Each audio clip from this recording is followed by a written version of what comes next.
All right, guys, today we're making a quick shrimp ceviche that's gonna cool down your entire innards this blazing hot week in California or wherever you're at. Begin by removing all of the poo from our shrimp. No poo in this party. And we thinly dice all of our shrimpies and we're gonna fully submerge them in some lime juice. We're gonna season with salt and pepper and then we're gonna give everything a quick little mix. Pop it in the fridge for about 30 minutes until it cooks. While the shrimp is cooking in the fridge, we're gonna start multitasking and cut up all of our vegetables or fruits. Now, I like to do tomato, red onion, cucumber, some cilantro, a little bit of serrano, pepinos, mangoes for sure, and I think that's it. Then I mix everything together, check for seasoning. If it needs more salt, add more salt. This is the day that I had all my girlfriends over, so I was trying to be a little fancy, you know, and I carved some pineapples and then I served my ceviche inside the pineapples. We just cut up some avocados, add a little bit of chili oil, and then we ate these with chips. There you have it, guys. Hope you like this recipe. Bye!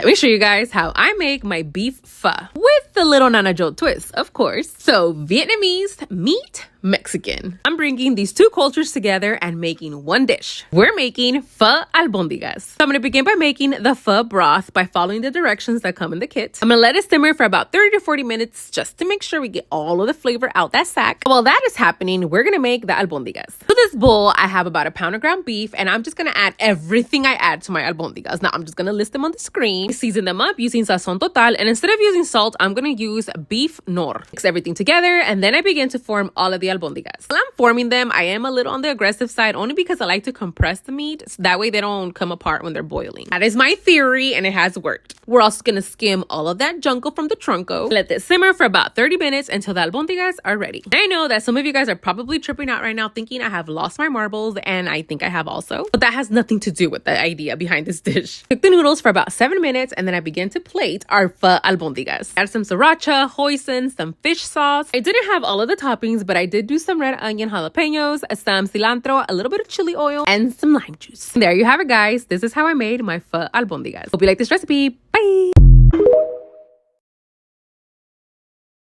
I'm going to show you guys how to make a quick agua chile. To make agua chiles, we're going to need some shrimpies and they have to be raw. First things first, you're going to remove all the poop from our shrimpies because we do not like poop in shrimps. We're going to give them a butterfly cut, splitting them all the way from the back to the stomach, but not going all the way through. They need to look flat like this. Again, we're going to split all the way from the back to the stomach, not going all the way through. Now we're going to place them in our bowl and we're going to cook them using some lime juice. We're going to make sure that all the shrimp gets submerged in the lime juice and then we're going to season it up with salt and pepper. Then we pop it in the fridge for about 30 minutes until the shrimp cooks. Once the shrimp has cooked, we're going to reserve the lime juice where it cooked and then we're going to put that aside because that's going to go in the sauce that we're going to make. First, we're going to cut up all of the veggies. We're going to use cucumber, remove the seeds because we're going to cut them in half moons like this. We're also going to need some onion and we're going to use red onion that we're going to thinly slice. For our sauce, we're going to use the seeds of our cucumbers, half a cucumber, a couple of serranos or jalapenos, a handful of cilantro, some garlic, some nor, and then we're going to blend using the same lemon juice that we preserved. Or lime juice, I should say. To serve, we're just going to mix everything into the molcajete. I'm going to add the cooked shrimpies, all of the veggies, and then the sauce. Then we mix everything together and then garnish and it's ready. There you have it, guys. A quick, easy agua chile. Hope you like this recipe.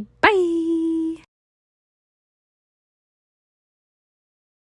Show you guys a quick lunch hack for those days that you're traveling and you don't want to stop and buy McDonald's for like 7 kids, or you're going on a beach river trip and you want something quick for them to eat, or simply if you're just a starving teenager. Here we're making niños envueltos, or wrapped kids. They're just some words in Spanish that should not be translated in English, period. Basically, we're going to remove the crust from our white bread, well, most of it. Then we're going to overlap them and then using a rolling pin or a bottle, a cup, whatever, you're going to roll them, making them into a big sheet of bread. You're going to add some fake cheese or real one. This is up to you. Just so that the bread doesn't get soggy, we're going to add our mayo mustard mixture in between the cheese and the ham. Then you roll it up, pop it in the fridge for about 30 minutes so it can hold the shape, and then you're just going to cut it into little pinwheels. This was the lunch that I packed for my kids when we were on our road trip to LA for VidCon. Had a 4-hour trip, and trust me, I was not going to stop at no gas station. I packed all of their favorite snacks, that way they didn't make me stop. You know, their chips, their granola bars, or whatever you can think of. If you have it, guys, hope you like this recipe. Bye!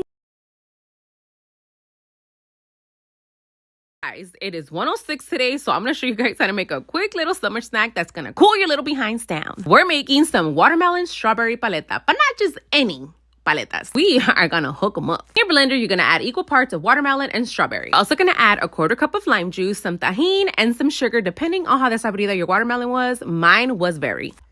This is not an agua fresca, so you want this to be a little on the thicker side, so just gonna add enough water just to cover up the fruit. Put a nice little blend, but not too nice, you know? We want a little on the chunky side. And you put it in your favorite molds. I got these little watermelon ones because I am extra. You pop them in the freezer for a couple of hours, depending on your freezer, or overnight. Once your paletas are ready, you can either just eat them simply like this, or you can hook them up by drizzling lots of chamoy all over your paletas and then adding some tajin. I mean, it is pretty hot and we do need electrolytes, so let's take it off from the tajin.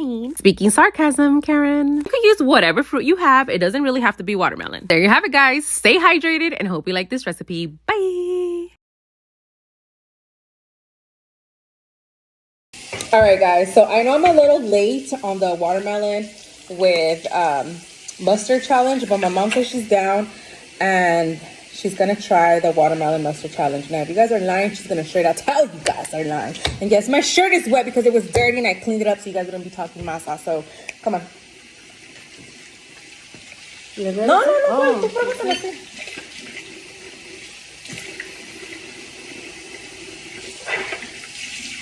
Is it yummy?